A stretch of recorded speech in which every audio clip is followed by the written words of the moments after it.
Hello guys, in this video I am going to show you how to turn on the autoplay next episode function on the Netflix application. But first I just want to mention, don't forget to subscribe to my channel, because at 10,000 subscribers I am going to show you my whole YouTube revenue statistics and growth strategy, how to make money online. So let's jump into it.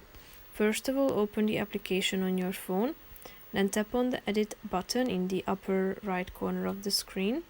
Now select the profile that you want to use, then scroll down till you find the autoplay next episode section, and as you can see now it is turned off. So if you would like to turn it on, all you have to do is tapping on this button, thereby switching this function on, meaning that when you finish watching an episode, the next one will automatically start playing.